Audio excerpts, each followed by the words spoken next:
Hello everyone, my name is Kate and I'm the GoKids director here at Monterey Church. I am so excited that you've joined us today.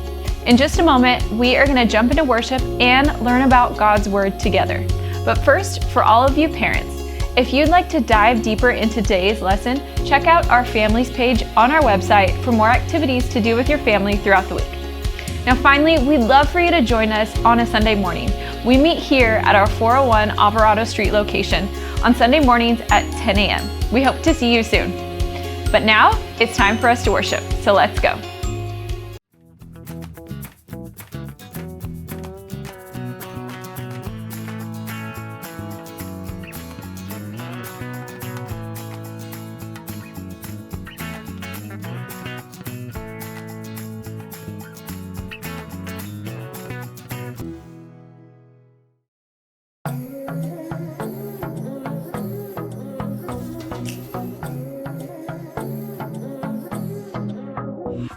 Got a rhythm in my heart and in my soul.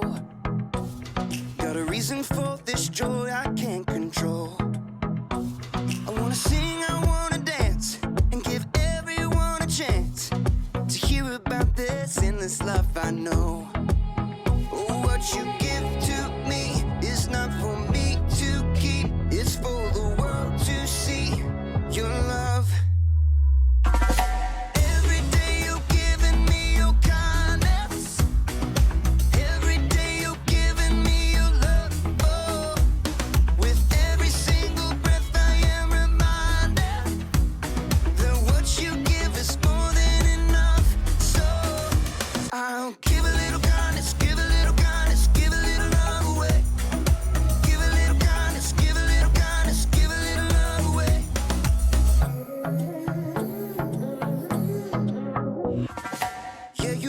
Shine, you make me glow. You pick me up when I am feeling low.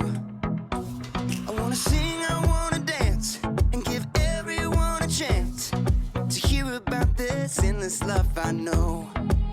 Oh, what you give to me is not for me to keep. It's for the world to see your love.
Welcome to Story Lab. This week, we're talking about adventures and kindness. Plus, we'll hear an amazing story about a pretty adventurous road trip. This way.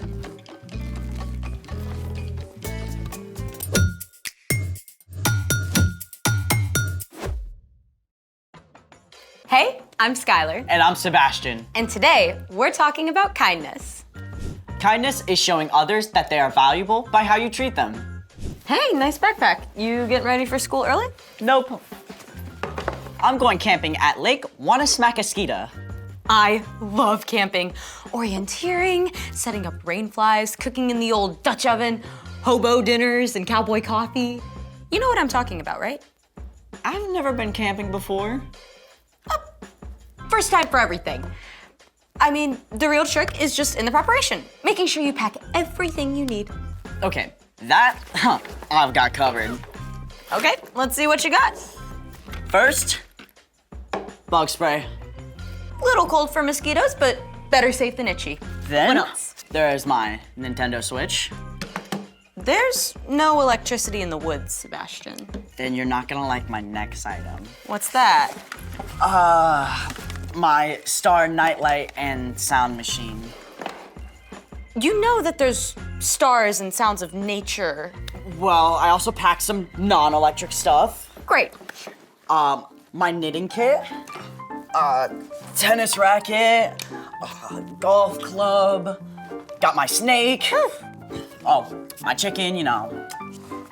We got my chair, you know, kind of need that. My hockey stick, my lucky hat, my backup lucky hat, my pogo stick, you know that, yeah. Oh, and of course, can't forget Steve. Sebastian. What in the world? You know, in case I wanted to make a snack. A snack. Maybe something desserty? That is actually doable. Let's make it. So, what are we making? We're going to make a solar oven to bake s'mores in. Sweet. Literally.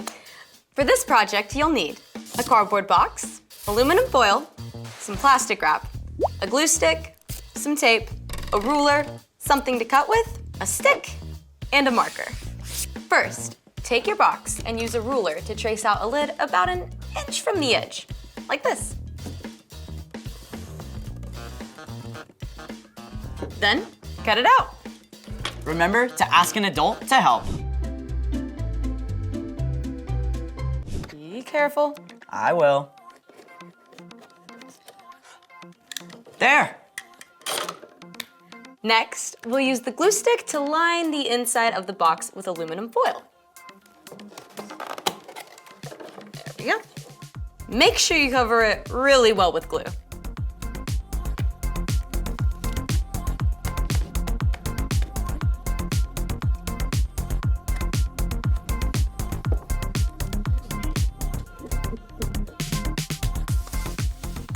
Okay, now we'll attach the aluminum foil to the inside of the box. Oh, like a real oven. The metal reflects the heat. You got it. Make sure the foil is as smooth as possible.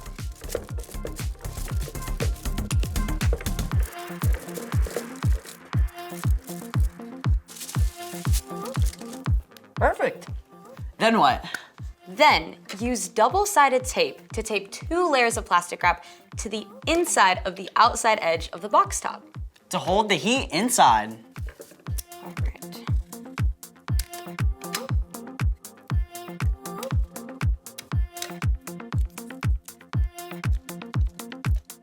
Just nice and simple.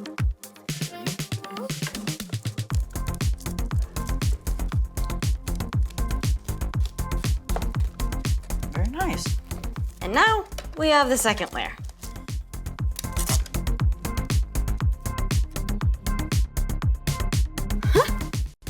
Do you like baking, Sebastian? To a certain degree. Oh boy. Incoming dad joke. And done. So, how do we plug it in? Kidding. We use the stick to hold open the lid so the sunlight bounces down into the oven. It's the sun's heat that warms up our s'more. Spoken like a camping pro.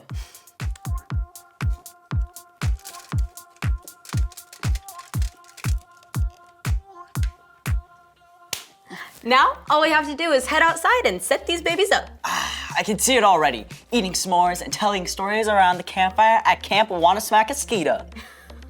Speaking of stories, it's time for... The story before the story. Today, we're in the Gospel of Luke, the 3rd book of the New Testament. Luke wrote about the life and ministry of Jesus. We find Jesus doing what he does a lot, talking to people. Young and old, sick and healthy, powerful and not so powerful.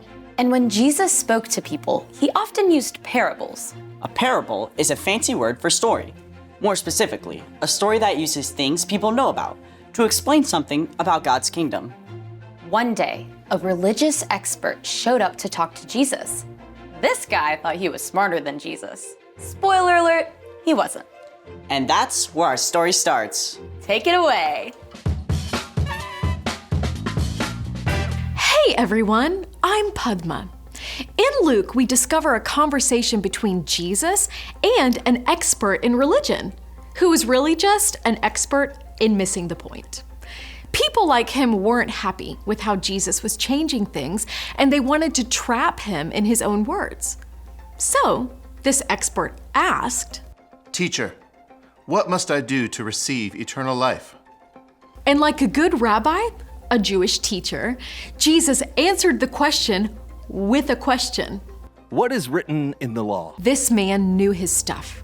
He answered, "Love the Lord your God with all your heart and with all your soul. Love him with all your strength and with all your mind. And love your neighbor as you love yourself." You've answered correctly. Do that and you will live. There's a difference between smart and smarty pants because this expert thought he'd stump Jesus with one more question. "And who is my neighbor?" Jesus answered the man by telling him a story, a parable. The story went something like this. Once upon a time, there was a man who traveled along a road, a dangerous road, in the middle of nowhere.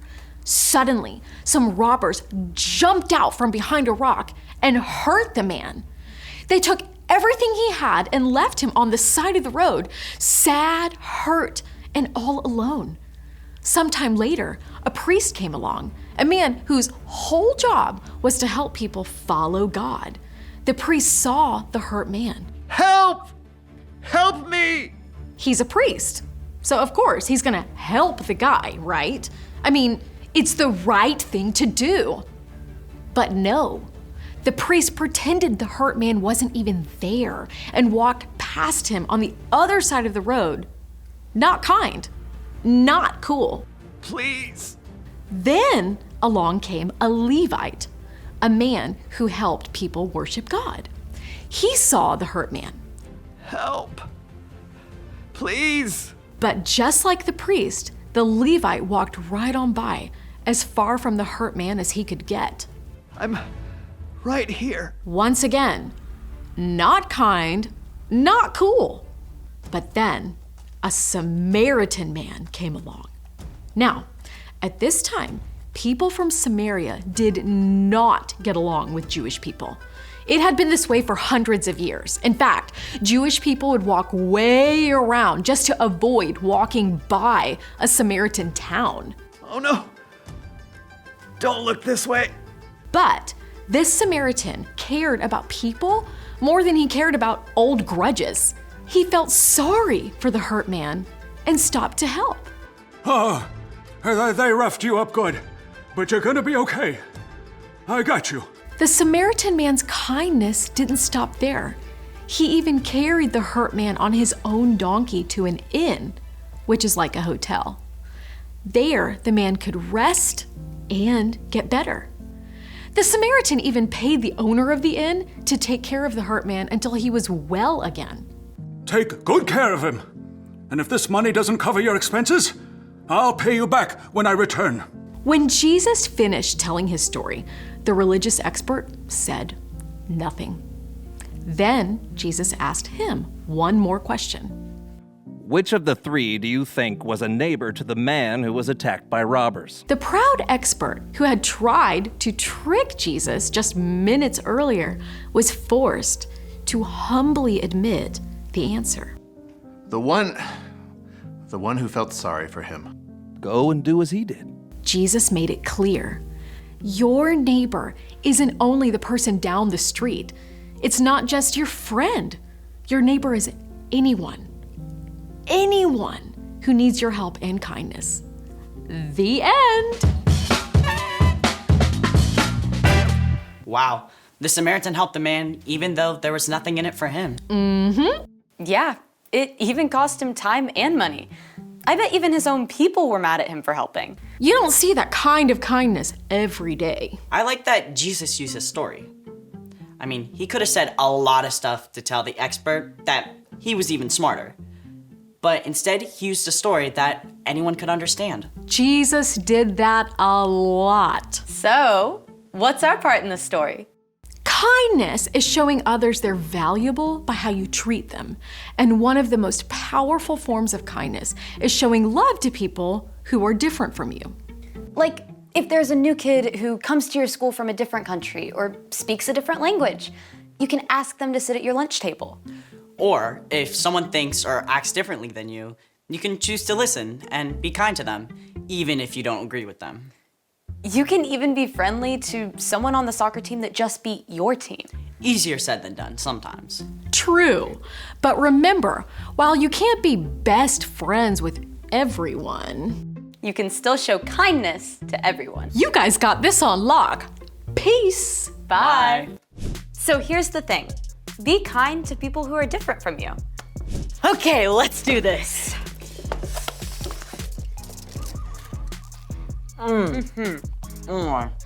Well, the good news is that we have successfully baked s'mores in our new oven. So what's the bad news? We have also brought in ants. Wait! Are they on me? Are they on me? Thanks for joining us in the Story Lab. Seriously, do you see any ants? See you next time. Sebastian! Oh my. So good.